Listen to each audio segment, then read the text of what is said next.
You're watching Wartscenter. Welcome to Wartscenter. On this episode, we break down everything that happened in Week 2, update you on the top players in the league, go around the league for some juicy news, review the roster changes, and preview Week 3 and the beginning of divisional play. I'm your host, Bran Balger, and today I'm joined by the usual cast and crew, Dimitri Lund, Tanaka, and Koba.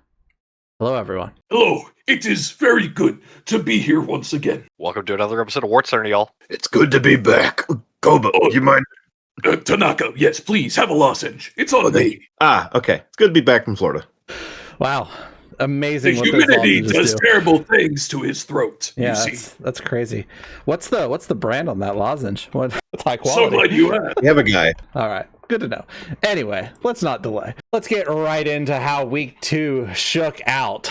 So we'll start with the match that was on stream. So you guys got to see Wildwood Eldar United tie against the SC LSU Mudclaws. It was an insane one. A very good match done by two equally good coaches. This is a very impressive match. Casualty count for Wildwood, much higher than expected. Farmer Fran putting in the work still. Very fun to watch them play. I also want to echo the casualty count from Wildwood. It's definitely an aggressive play style, transitioning from coaching a Dark Elf team, which has a little more gumption to play forward like that, versus an Elven Union team who takes that same sort of mentality head on into a Mudclaws team that's willing to take a fight. And Wildwood came ahead, but if you guys saw that match, I definitely recommend running it back. Wildwood had a lot of bodies in the KO box. Oh yeah, so it was bloody, it was high scoring, it was everything you want to see in a game of Blood Bowl.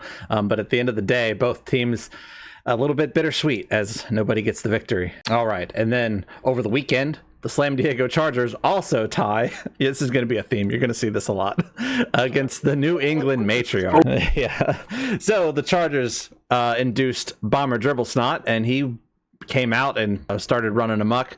Got a casualty on a line woman. However, he was promptly sent off after the turn 8 touchdown for the Chargers. And then on the flip side, the Matriarchs get a casualty on Star Antog Gate Smasher, who's going to see out of a couple games, and then Sonya the Dancer equalizes towards the end. Chargers had two shots to score at the end there and actually take the victory off of the seemingly unstoppable Matriarchs, but couldn't get it done. A 3+ pickup with a reroll didn't stick, and then the following crazy play that would have been another 3+ pickup with like a go for it didn't work out either. Very tight match. Oh yeah. Yeah, I don't want to harp too hard on the Matriarchs because I still think they're a very good team, very capable team, but I feel like, if anything, I was looking for them to take a step forward in their progression to prove they're a top team this season. I think they've actually maybe taken a step backwards. So we're going to see if the Matriarchs can keep that momentum as a top-of-the-table looking team, or if they end up being one of the imposters. Dimitri thinking that they are a pathetic, no-good team. Koba still has faith in the Matriarchs for future endeavors. Yeah, having seen this game up close, I will say it's there's still nothing to sneeze at, that's for sure. A scary opponent any given week. All right, and the Brainwave Blitzers put boot to ass against the Orlando Orcas in a 4-0 routing. However, the Orcas clapped back with a 4-0 casualty game. So really a tale of two strategies. And a whale of a tale it was. The Blitzers might have been putting boot to ass, but the Orcas were putting fist to face in response. For sure. The Blitzers were given the freedom to pretty much run around the pitch, but whenever they weren't able to get away from the Orcas' line of slaughter, the Orcas made them pay for it. Unfortunately, no vampires were suffered in that, onslaught at this point. They were too busy scoring. Yeah, exactly. The Orcas will ignore the ball at the expense of the rest of your players. Yeah, well, we love to see it from an Orc squad. That's some good Orc play, though. Yeah. Besides, not scoring. All right. The Guttersburg Rebels get their first victory against the Antekin Kings. So Guttersburg, we had high hopes before. They dropped a match to Wildwood. It seems like Antekin was their get-right game as they put up 2 scores. Funk Flint Reaver showed up and put up both scores. This Gutter Runner is really starting to become the show that we thought he was going to be for the Rebels. It is really nice to see the Kings finally put some points on the board. Although it is a journey skeleton, it is nice to see that they're not getting shut out again. They're actually putting up a good fight. So good turnaround for them too. Yeah, despite the I hope loss. he hired that pile of bones. I don't believe he did, but the reason I think is justifiable. When you can pay for a Tomb Guardian, you don't need that journeyman. I actually got to be pitch side for this one, and the Rebels actually passed up on an opportunity to potentially put a third score up on the board. But Funk Flint Reaper was trying to impress the sponsors this week, and unfortunately came up unsuccessful in the process. And the Kings managed to capitalize on that and turn that into their first score of their franchise's history. And to reiterate on the Journey Skeleton not being hired, they chose to pass on the funds that would have had to have gone into that Skeleton's contract in order to reacquire their fourth Tomb Guardian. Yeah, I think it's a wise move. Vanity is a sin for a reason. All right. The Vermin Skulkers continue their path. Also, the only undefeated team left, by the way. They're seeking the cheddar. Go up 3-1 against the Los Alamos Aliens. Tanaka, you want to talk about this one? Oh yeah. I will say this is a very good match. Chadwell's improved greatly since our first match way back week 2 of season 4. I thought defensively I did all right for the most part, at least for the first half. Got some casualties early on, same turn, and managed to almost stop a touchdown score. They had to get a couple good rolls in to really stretch the field and get that score in with Scoom Zoom. But they did manage to do it, and that was a good play on them. Chadwell was actually surprised. I was so supportive of like making a good play, and it's like, man, it's a game. I'm having fun. You're having fun. It's all good. But the second half, tale of two halves, Skulkers tied up the casualty box with me early on. I'm down a couple bodies. Charlie manages to somehow get the ball because Warfius is a bum. And I just decided it's a friendly match. I want some development. I took that second touchdown for them this season, turn 13. And after that, it kind of got out of hand. Again, I'm down players. He's down players as well, but they're faster. So as you can see, turn 14, managed to get that quick pass into a touchdown score. And then, honestly, Charges coach, you saw, got the blitz on kickoff. And what was originally a very safe defensive setup on their end with some gutters ended up being a very aggressive setup, knowing where to go. And within a couple turns, managed to sneak by, scoop the ball up from under Warfius, and score for a third time. So very close to a 2-1, but that last kickoff event really put the boot into the throat there. But otherwise, good game. I wish it could have gone a little bit better. But yeah, the Skulkers are the team to beat, in my opinion, and the record shows. I absolutely hate to see the late game Skaven blitz. It always turns into something dangerous. And I've seen it from both ends. I've seen it where it's a wild success, like it clearly was for the Skulkers here. I've seen it when the wheels fall off. When a member of the Flint Reaver clan got the advantage on the blitz and ended up dying for it. So, you always got to be on the lookout for the rats when they have enough field to run through. I have recently learned that rats often crouch, and their legs look shorter than they actually are. When they stretch their legs, they are quite long. This reframes what I think about rats. Very nice, Koba. Thank you for that insight. All right. And speaking of Koba, the San Fran Caesars Legion tie against the Roth Legion Rampage. Koba, Dimitri, I'll let you guys take the reins and break this one down. Very interesting match. Yeah, we both got to see this one up close and personal. It was one we were both highly invested in as far as our respective organizations are concerned. And it was a pretty tightly contested game. This is a Rampage team that's still trying to find its footing and figure out what exactly it wants to be. And Caesars Legion, I'm telling you, if you're looking at teams that are on the low end of the table that are going to potentially be like legitimate contenders, I'd watch out for San Fran. Like they look like they're starting to put together the pieces. And while this was a 1-1 draw, and a lot of people might have even thought about the Rampage being a favorable team, I picked Caesars Legion last week. I thought they had the beginnings of that kind of momentum, and while it didn't fully come together in this game, it definitely showed the level of progression the Caesars Legion is capable of. Obviously, you look at the score sheet that you have on the monitor right now. Caesars Legion got their 2 casualties very early and made the Rampage play uphill.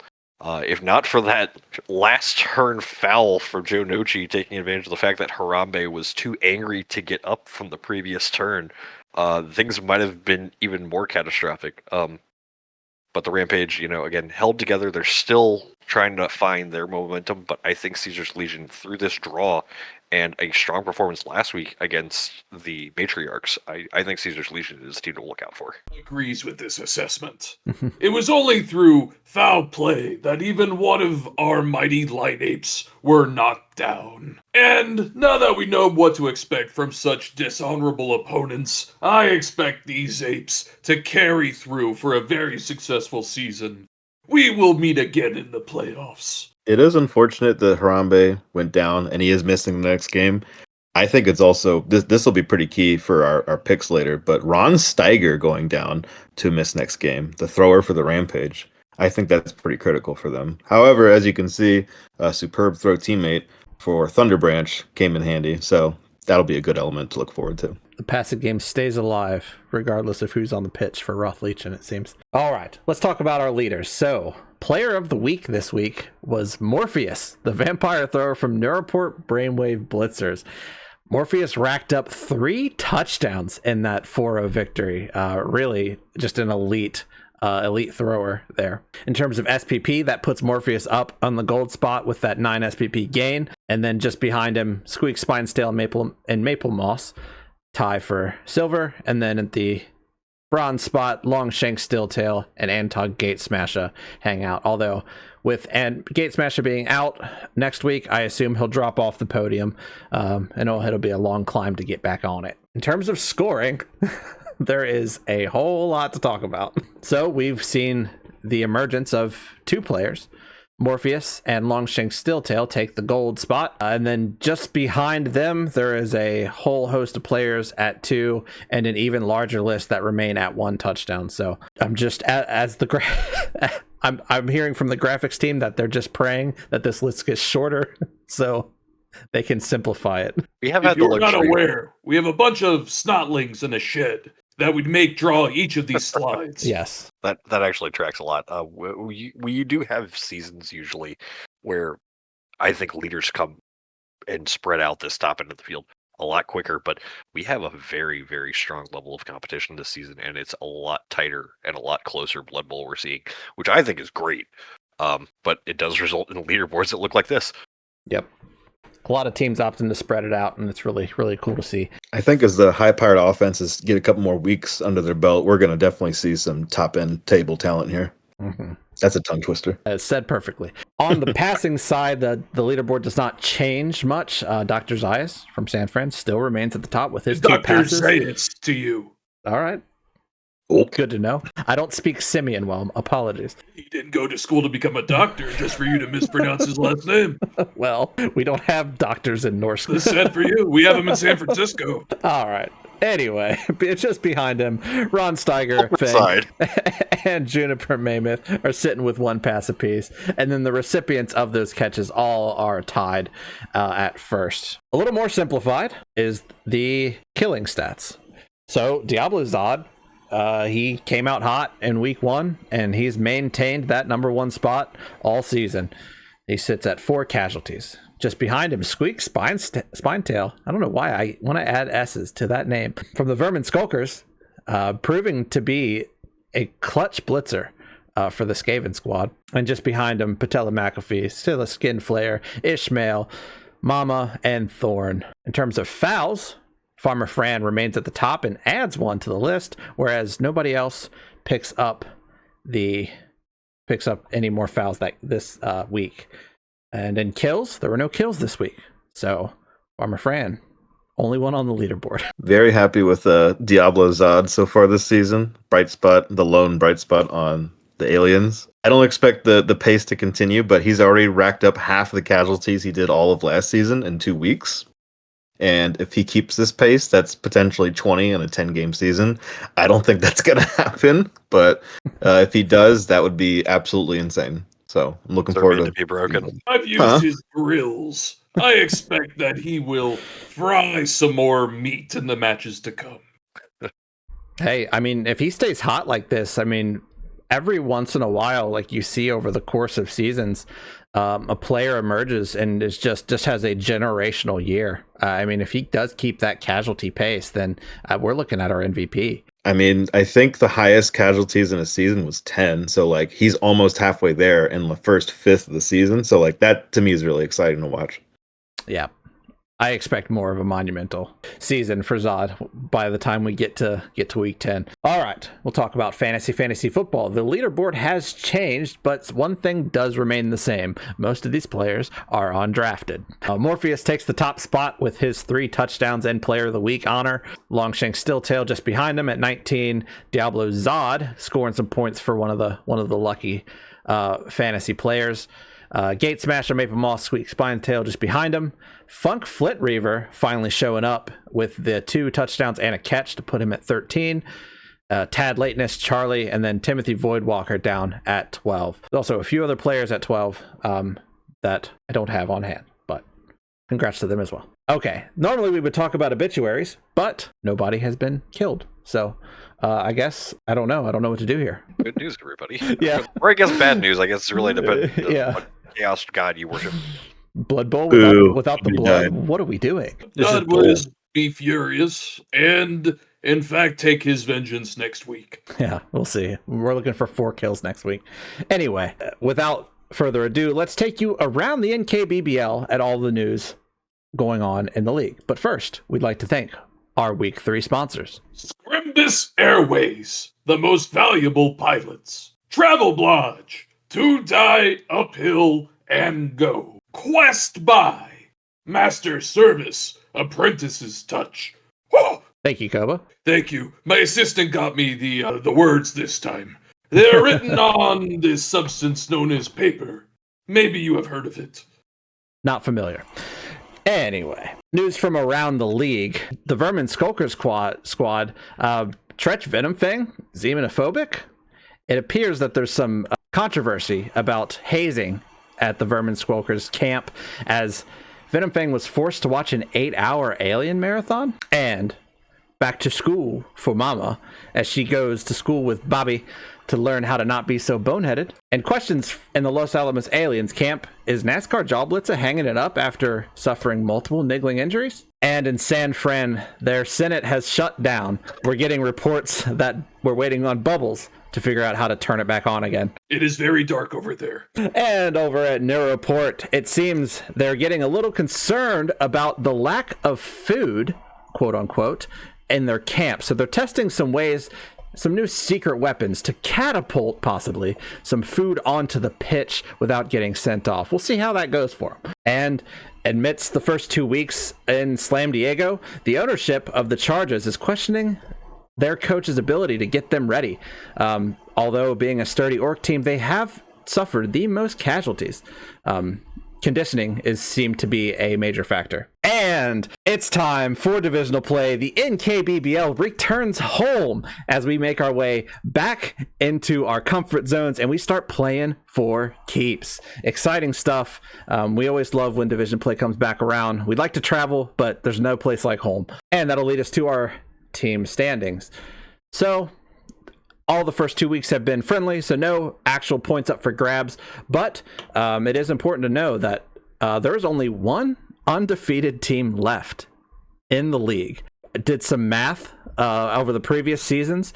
The earliest that all the undefeated teams have disappeared was week 4. So we almost had that by week 2, which is crazy. And I think a testament to the parity in this league. But Vermin Skulkers, it's all on you now. You're the only ones left. However long your campaign runs is how long the undefeated streak continues. So exciting stuff. All right. So we're going to run through the rosters and talk about all of the additions. So we have already mentioned briefly, but the Antekan Kings gain a Tomb Guardian, of whom we do not have the name of. I'm sure he will have a grand reveal come match day. So we look forward to that. I heard it's King I'm about to come. You know what? We can't completely confirm that. They did just recently open the tomb, and they're still translating the hieroglyphics. Yeah. So we are. Yeah, We these- are Could be a getting mistranslation. information. Yeah, these Yeah, things I mean- take time, but Yes. But I'm about to come. I remember his previous team. He was really good over there. So exciting to see him join the NKBBL. Yes. All right, the Guttersburg Rebels. Not much changes here. Snet Throwfling gains leader, and Funk Flint Reaver is finally getting ready to go. He gets block. The dedicated fans rise with the Rebels, and the Apothecary is gained. The Los Alamos Aliens, as we mentioned, NASCAR Draw Blitz are picking up a second niggling injury. Rough road for that orc over the last few seasons. Warfius gains dodge, so hopefully that helps him get on the right track here this season. And Charlie, the famed lineman, picks up block. So amidst the loss, however, the crowd in Los Alamos has dropped one, so the dedicated fans go down to 2. In Neuroport, they gain another vampire, a blitzer, Bosk Mahomes. Really popular last name, I'm noticing. Extensive clan back in the old days. Yeah, but it goes across many races. They get out there, that's for sure. Definitely seen a resurgence in recent history. Yeah, for sure. Timothy the Voidwalker and Morpheus gain dodge, and it's a bad day to be a Thrall lineman, as 4 of them will miss next game, 3 of which picking up niggling injuries. Out of fairness, it's never really a good day to be a Thrall lineman. That's fair. No. But very few times do you see that many X's on your roster sheet, that's for sure. All right, in New England, Athalia Brightmoon picks up a pair of randoms, safe pair of hands, and diving tackle. And Xena is fired, and a new linewoman joins the squad. We also haven't got her name yet. I have heard from New England that they love their roster announcements on game day, so we come to expect this. They often, as a trial, have their line women arrive to the arena on foot, usually day of game, so that's usually part of the process. Yep, so that's why we don't have a name, but we will. All right, very few changes from the Orlando Orcas. Their dedicated fans do drop in that loss. I say it's a bad time to lose fans, but honestly, after the casualty showing you put on, the people you lost were cowards, so just keep doing your thing. It'll work out. Fairweather fans. Yeah. The blood god. All right. Roth Leechin. They lose Ron Steiger. We talked about the human thrower for next game. However, Tad Lateness picks up block. Spliff Grimsley picks up frenzy. And with the help of Eileen Andar last week, the new hire, Oliver, joins the squad and gets frenzy due to Eileen's help. So really exciting stuff. And that's one of those situations where that inducement can be so good. Eileen definitely has an eye for talent, and actually getting the Rampage up to a pair of frenzy linemen, especially to fill in the gap of that stretch play loss from Ron Steiger. It's a big opportunity for Mr. Longfield to come out and hopefully hold things together for the Rampage. Yeah, excited to see it. All right. In the San Fran clan, Gordy gains dodge. We lose Harambe for the week, and San Fran picks up a little bit of extra coaching help with the reroll. For the Mud Claws, the 5th Sortis joins the roster. Greg, the meanie. So no block, but I think he'll fit right in. Robuto Boucher also picks up sprint, so that skink is getting pretty fast. Too fast. Almost like he's used to running away from child support. I don't know. Allegedly. All right, and Slam Diego. Antok Gate Smasher is going to miss a week, unfortunately, but Mecha Backtan picks up tackle in order to try to take his place, and the Chargers bring in an untrained troll, Tier apart. So he's going to look to equalize this week against another squad who has their own troll. And the Vermin Skulkers lose Raxskak Jr. to a niggling injury just after his blow up about his name and sponsorship, oddly enough. But Longshank still tail off of a pair of touchdowns, picks up sidestep. A few of those gutter runners are starting to look really nasty, and everyone's rallying behind the Skulkers as their fans rise almost to the top to 6. I do want to make a quick call out on that. Longshank Stilltail is following same level of progression as maybe the most famous gutter runner in NKBBL history. Ooh. Yeah. Next Legends year. all. New legends arise. I did have saw a flashes in preseason that match, report. so believe it. This Yeah. might be the return of Sprunk Flint Reaper, and not in name, but definitely in style. Yeah, still tail. I mean, block 2-head sidestep. That's a freaking problem. All right, and the Wildwood Eldar United stay united as Joaquin Branch picks up block, and then Bark and Thorn pick up pro and frenzy respectively. So not a lot of vertical movement, but a lot of horizontal rising of the bar for the Eldar United, which I think is something we'll also talk about in the matchups. Speaking of matchups, let's talk about pick'ems. So in the number 1 spot still, Dimitri Lund. Congratulations. Just behind him, Tanaka with 14, Kobu with 9, and myself in dead last with 8. What can I say? I'm a dreamer. You're terrible. Dimitri knows ball. Yeah. Yeah, Dimitri has gotten a little, let's be clear. There's 6 teams. There's 6 matches every week, right? Which meaning in 2 weeks, there are 12 matches.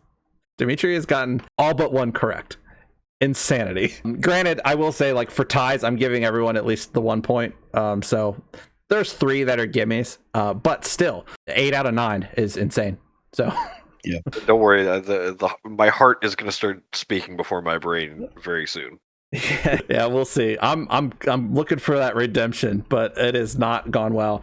Notably, I can't figure out what the score of any of these games are going to be. So, all right. But anyway, let's talk about the matchups. In week 3, the Eldar United face the Newport Brainwave Blitzers. The Eldar United come in at 1075 TV. Now, like I said, their benefits have been less vertical and more horizontal. They're spreading it around. They're getting it done as a unit. So I think in order to come away with victory, they're going to need to stand united. However, Joaquin Branch, he's pretty dang good. And I think he's going to be the one that we're going to look to escalate this squad to victory. And, with Wildwood, it's all about the intangibles.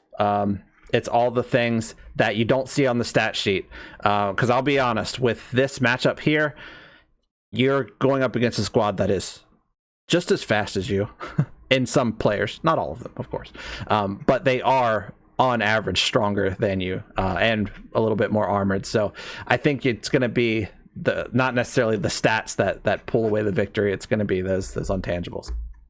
On the flip side, the Newport Brainwave Blitzers come in at 1030 TV, so they're going to have a little bit of money to spend, not a lot, but coming off of a Player of the Week match, Morpheus is entering the Matrix. I think he's got to keep it up and keep succeeding in order to bring Newport the win, and they got to survive the drought. Everyone's getting a little thirsty in Newport. The blood's running a little cold, but as long as they've got something to sip on, then I think they'll be okay. But it's going to be a little tough. They don't get a bench this week, so it's going to be hard. And then, like I said, they got to lean on those superior stats. But enough of my yapping. Let's talk about the picks. Tanaka, who you got? All right, I'm ready to yap. So as you said, Newport, they're entering their first divisional match here as underdogs, despite posting a statement game off the back of Morpheus. Wildwood EU hoped to take an early lead after holding the Juggernaut Mudclaws to a tie. Despite an extra season of experience for the Blitzers, I'm going to give the edge to the EU. The EU are in the top half of the table for touchdowns and casualty differential. So they're a top-end team when talking about that differential, doing better than their opponent. On the other side, the Brainwave Blitzers actually have one of the worst casualty differentials in the league with 6. Which, as you can see from their roster update, the Thralls. I think the Thralls versus the Elven linemen is going to be a big key here in how this match goes. So I'm predicting a 2-1 win for the EU. All right, great. Dimitri, what about you? I think Tanaka put it pretty concise there as far as I think the difference in this match. I do want to give credit to the Blitzers. You can never really count out how dangerous vampires can be on any given Sunday, and I think this would probably be a game that I would lean towards giving something like a 2-2 draw to, like if we were taking draw situations, especially for the playstyles of these two teams being teams that are like always fighting to score those 2 touchdowns. But I am going to pick 2-1 Wildwood as well. I think the best way I would approach it is that Newport's going to be actually in a bit of false sense of security after the game with the Orcas. Orcas, unfortunately, are a bottom-table team, and I think they kind of got the freedom to put up that score in that game, which comes with its own advantages. But on the flip side, Wildwood went through a very tough matchup against SCLSU, and in some timelines, they win that game 2-1. I think the strength difference is not going to be as big of a problem as it might come off at first. And like Tanaka said, I think the Thrall linemen are going to get chewed up by the front end of Wildwood, especially with their more aggressive play style. So I'm going to have to give this one to the Eldar United. Cool. Koba, what do you think? My two compatriots have pretty much said anything that could be said, but I will remark on something that they so obviously missed. They have longer legs than the vampires, therefore the Wildwood Union will win 3-1. All right, thank you, Koba. And, I gotta agree. And it's not, I want to be clear here, because I don't think this is a situation where it's who is the better coach that gets the win. I think both these coaches are very skilled. But when you look at the roster and you see there's no bench for New Report, they're going to be trying to work around their bloodlust, and then Wildwood's going to be trying to remove their source of maintaining the bloodlust. It's just going to get a little messy, I think, and I think they end up dropping it 2-1, unfortunately. All right, the Los Alamos Aliens trying to get that elusive first win against the New England Matriarchs, who's shown last week that although very, very strong contenders to be champion this year, they can bleed and they can drop a game. So for the Aliens, they come in at 1185. Zod's completely unleashed. It's just get him out there. He's going to smash, and I think he's going to need to smash in order to see the Aliens to their first victory. And on top of that, the Aliens as a whole are the casualty leaders right now, tied for anyway. So that's going to be a strength that they're going to want to lean on. And, for Aliens, they're 0-2. This is a get-right game for them, and I think there's no better time for it to come than in divisional play when it really starts to matter. On the flip side, the New England Matriarchs come in at 1140 TV. So Sonia dancing in the end zone, hitting the gwitty.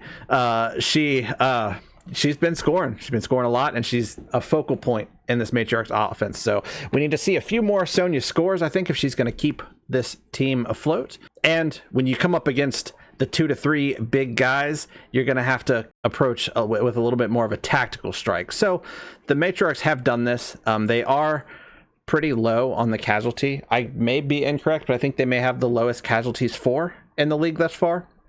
So I think it's at 1. Yeah, it's at 1. And to be fair, like that one last week that they had was against Anton Gatesmasher, the one player with tackle. So that's just an example of picking your battles, finding the right target, and eliminating it. And I think the Matriarchs do that well, and they're going to have to do that in order to be victorious this week. And then they gotta slip the D, right? So the Aliens are extremely good on defense, and in order to get through them, you're going to have to find a way around them.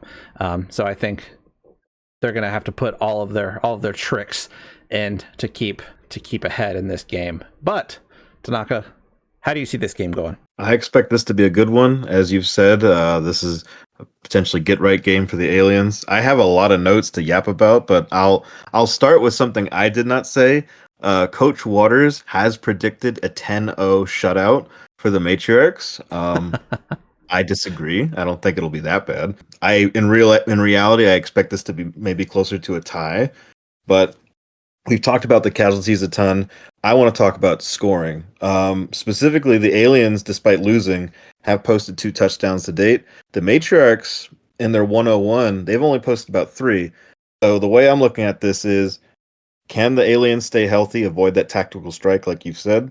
And can they score more than 1 touchdown? Which, if I expect them to win 2-1, they're going to need to do. So yeah, I'm expecting a 2-1 win. This is a get-right game for them, but I would not be too surprised if it's a tie or even a flip the other way.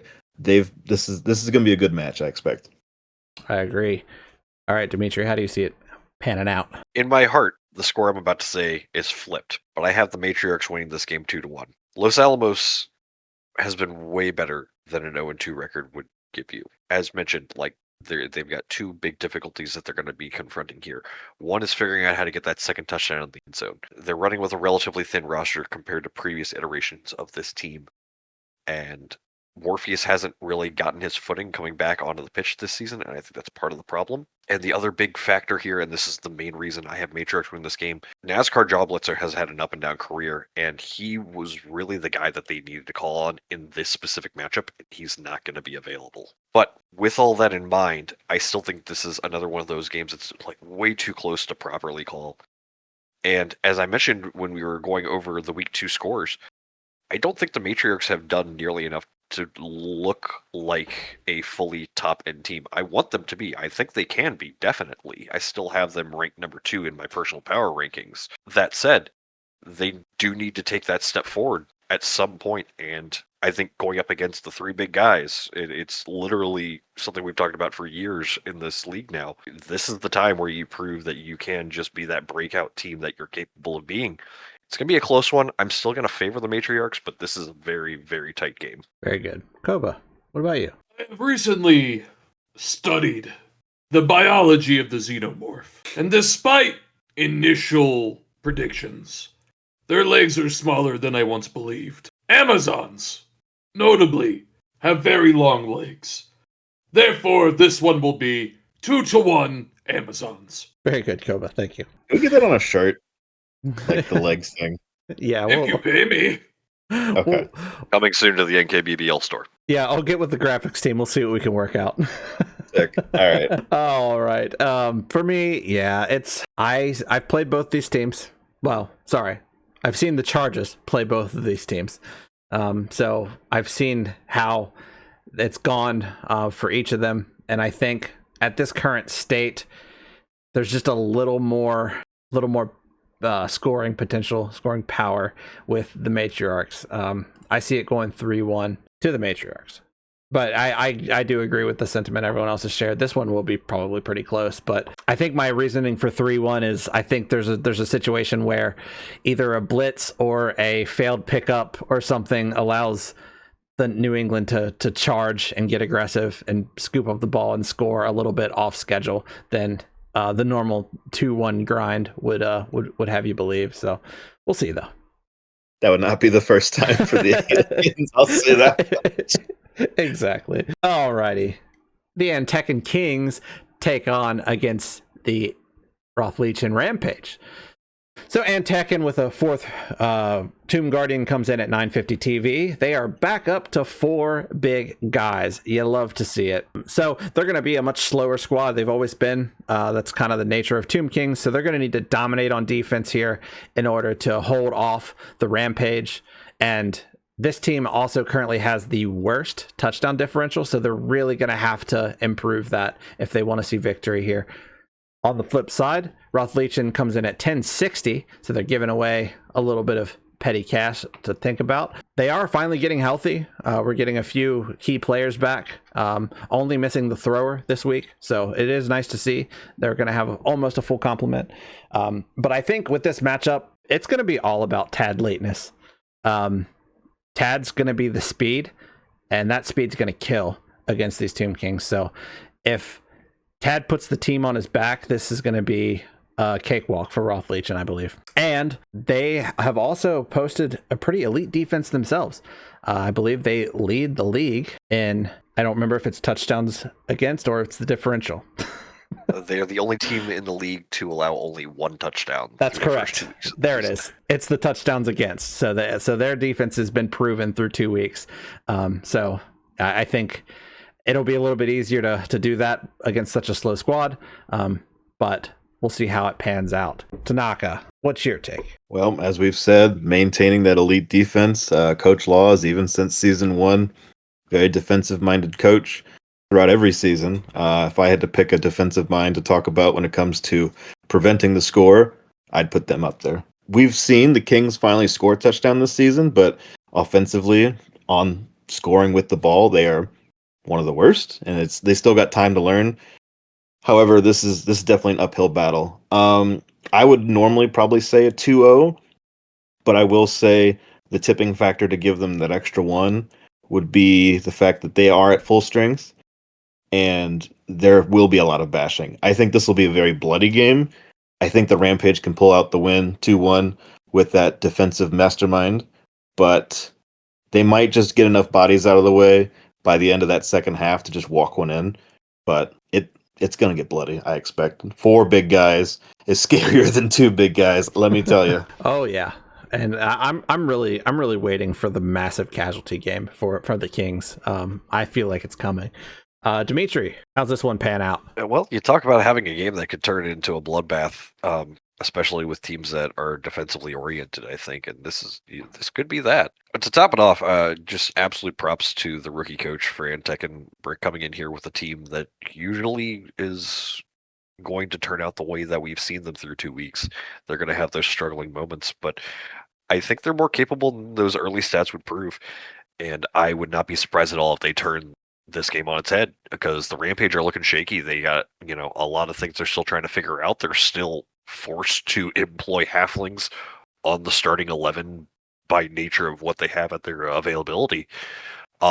Even further still, they're down Ron Steiger. We mentioned it earlier. The thrower, the stretch play potential, that mobility that the Rampage have is still there to a fault, but their ability to just run away with the game, I think, has been taken out of their hands. A lot of games that we're talking about in week 3 here are heavily reliant on things that happened in week 2. Such a testament to how a Blood Bowl season is such a grind, front to back, week 1 to week 10. I do have the Rampage winning this game 2-1. They have that flexibility. They have experience. They have a wider pool that they do have access from, and they've got a lot of things in their toolbox. They just don't really know what to do with all of them yet. And I think there is that big opportunity for this to be that bloodbath that you're looking for, because 4 big guys, they're going to start bearing down.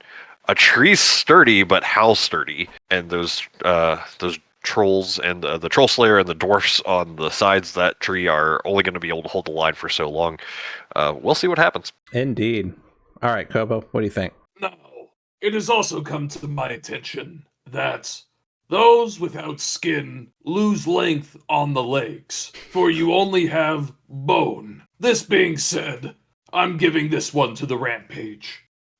I do expect 4 big guys to rack up many casualties, however. Thank you, Kobo. And for me, yeah, I gotta agree with the desk here. It's one of those things. We have a very experienced coach against a relatively new coach. There's always those upset potentials, but I think, like I mentioned earlier, with Tad Lateness being so fast and having that extra skill, I think he's going to be the one to walk away with it here. I think he gets us touchdown on offense on the first half and the second half to make it a 2-0 win for the Rampage. All right, the San Fran Caesars Legion take on the SCLSU Mudclaws. This one is gonna be great. San Fran comes in at 11-10. However, they are gonna be missing Harambe, so that's gonna damper their spirits a little bit.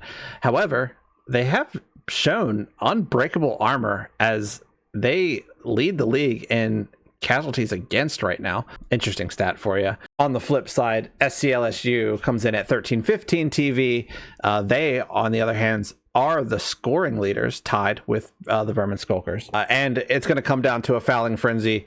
Farmer Fran's not afraid to put in the boot, and I expect him to continue doing so. And at the bottom, this is every time you see these simians go up against lizardmen, you gotta think this is King Kong versus Godzilla. This is a match made in history, and I expect it will live up to that hype. All right, Tanaka, I know you're very partial to the Lizardmen clans, but how do you see this going? You're not wrong about the bias towards Lizardmen, so you could probably guess where my pick's going.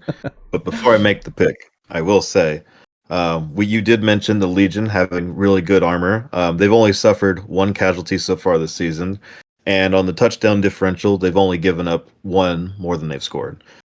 That being said, the Mudclaws are statistically just the best team this season, posting 6 touchdowns, 2 kills, and a total differential of 11, positive 11. So just not only that, you're looking at a team with almost half of their team rocking block. You got Farmer Fran just fouling everyone like crazy. It's an uphill battle, and the Legion are going to be on upset alert here. But that being said, if they can utilize their inducement package, maybe it'll go differently. But I mean, even after this tie with the EU, I still expect the Lizardmen to take this one.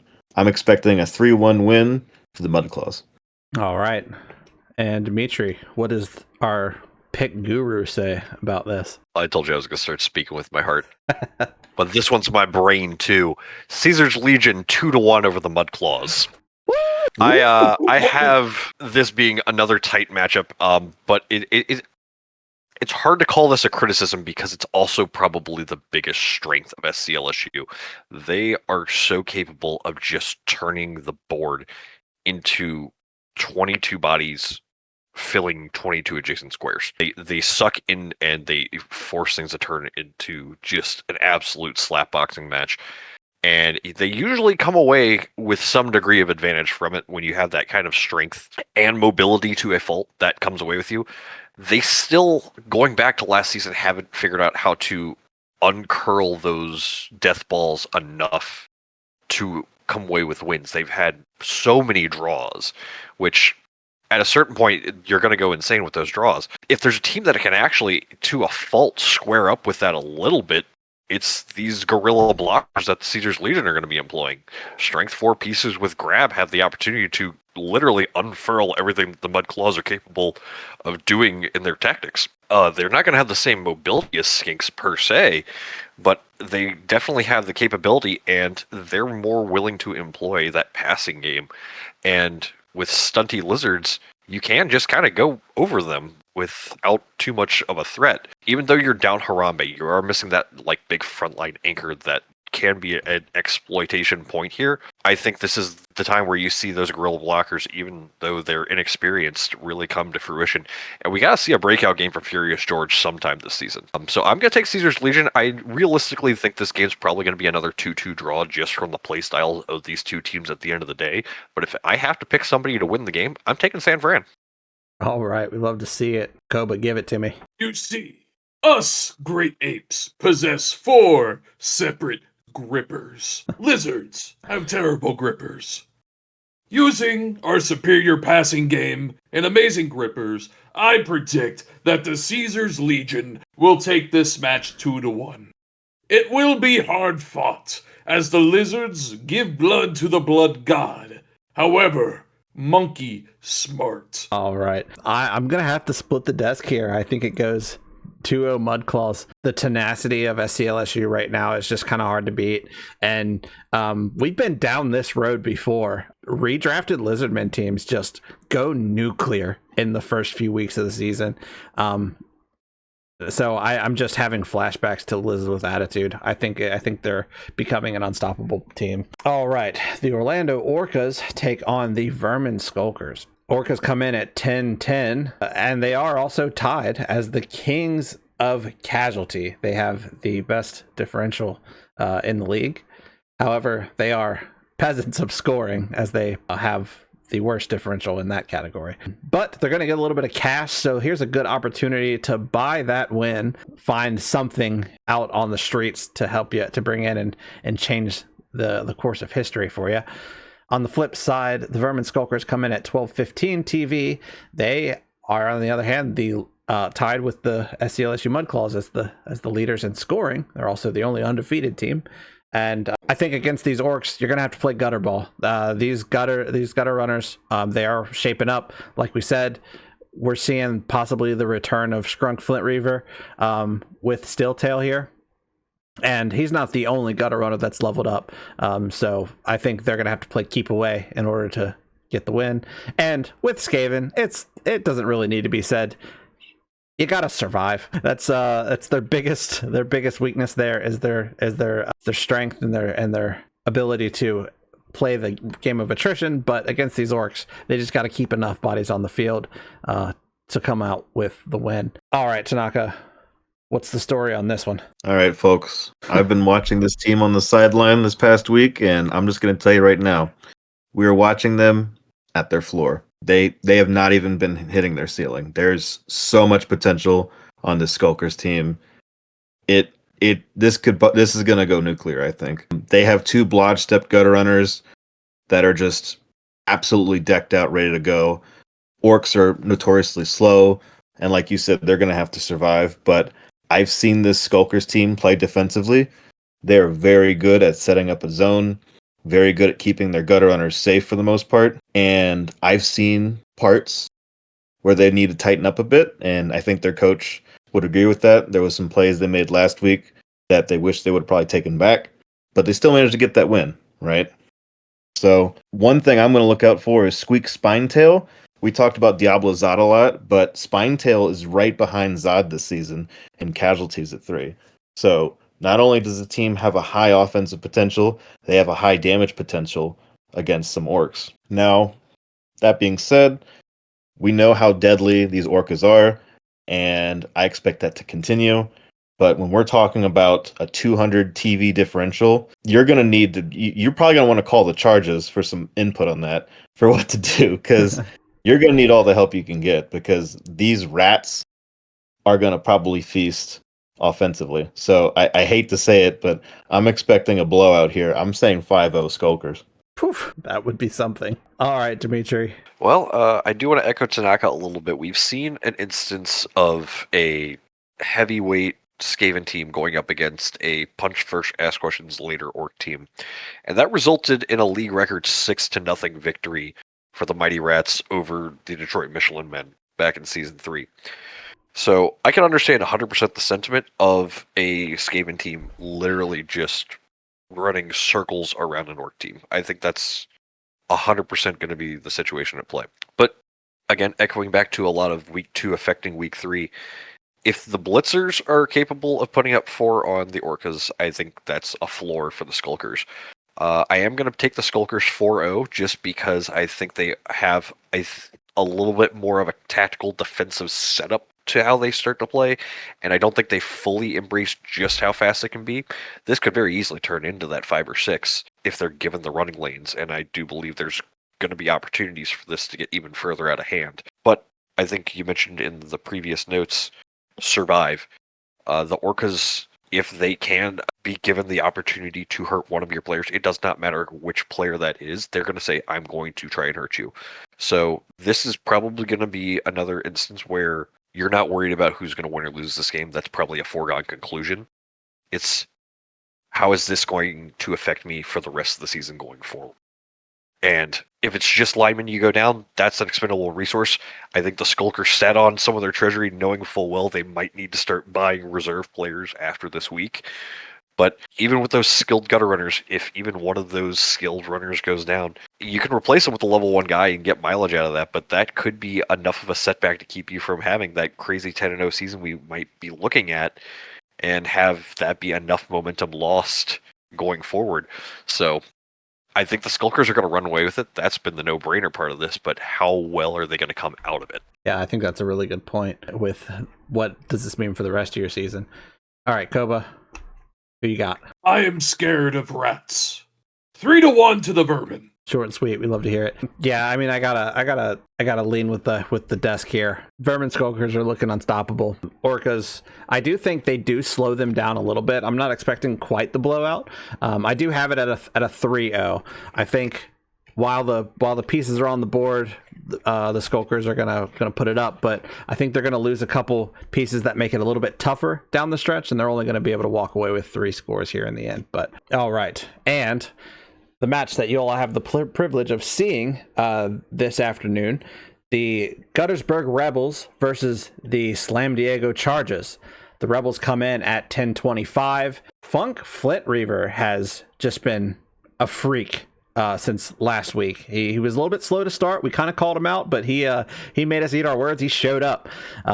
And similar to the match we just talked about, there's going to be Skaven involved. There's going to be orcs involved. That speed's going to kill, and I think it's going to have to if the Rebels are going to come away with victory here. And the Rebels, they're casualty minimalists.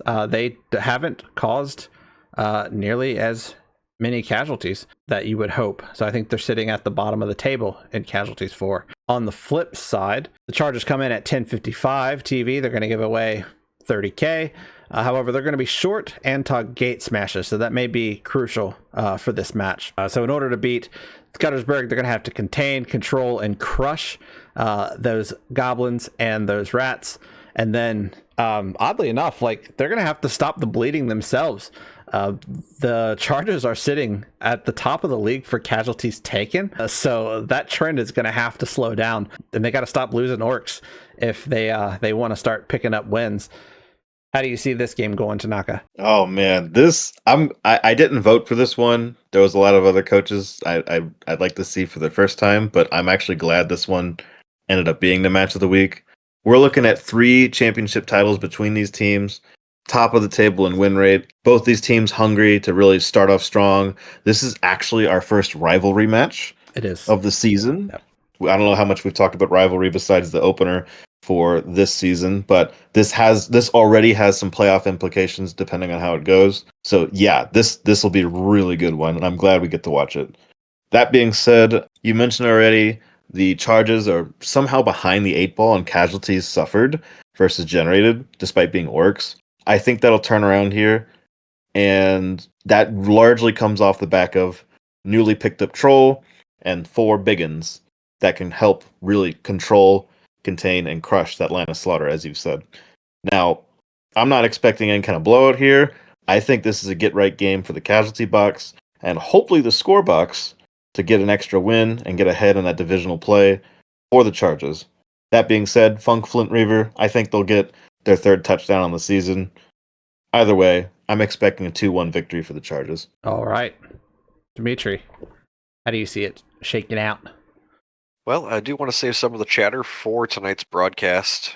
After all, there's a lot to be said between these 2 teams, as Tanaka said, 2 championship coaches going head-to-head. With the rivalry system we're running in this schedule, it's going to be the first of 2 games between these 2 teams we get to see no matter what. So a big luxury to catch an early matchup here. The short answer is going to be I have Chargers 2-1. The Rebels are just off to too slow of a start for an Underworld team development-wise to really have the momentum they need right now.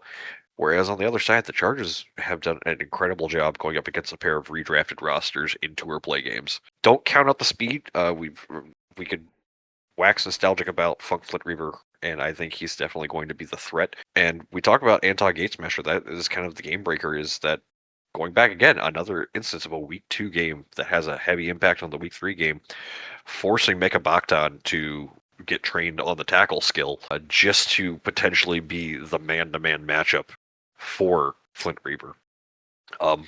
It's going to be a close one.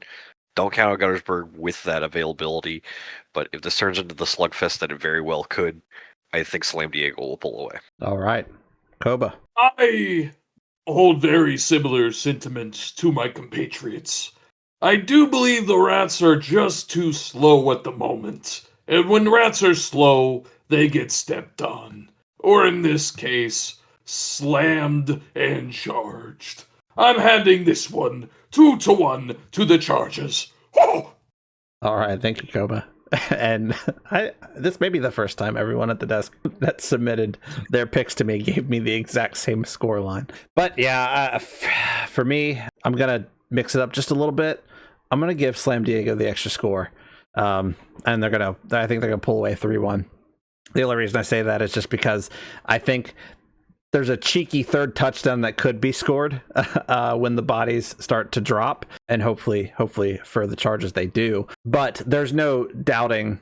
I ran through a couple things in my head. I was like, oh, maybe it's 2-1, like you guys had said. Maybe it's 2-0, and then I was like, there's no way. There's no way that Berg doesn't score here. They just have too much fuel in order to get one. So I do, and I do think they get one here. But I think the Chargers overwhelm in the end and pull it out 3-1. But that brings us to the end of our broadcast here. Anything else from the desk? Good luck tonight, Absolutely. all you coaches out there. Yeah. Again, the parity in this league has been insane. A lot of the calls tonight have been the good old 2-1 grinds, and a lot of those picks very well. If we were taking draws, there'd be a lot more draws again this week. It's going to be a very, very strong week 3, and we're really going to start to see the wheat separate from the chaff. Remember to place your parlays on Caesar's Sportsbook. Caesar Sportsbook, not Caesar's. Caesar's, as in my leader. Thank you, Koba. There's an patch here, I promise. Use code BOOM to save 10 gold on your first bet. And if you don't make more than 10 gold all season, we'll give you 10 back. Anyway, Don't forget to charge your orbs. I've lost control of the desk. So that's going to do it for us here on Wartscenter. Thank you, everyone, and we'll see you tonight for Guttersburg versus Slam Diego. Goodbye. First. Night.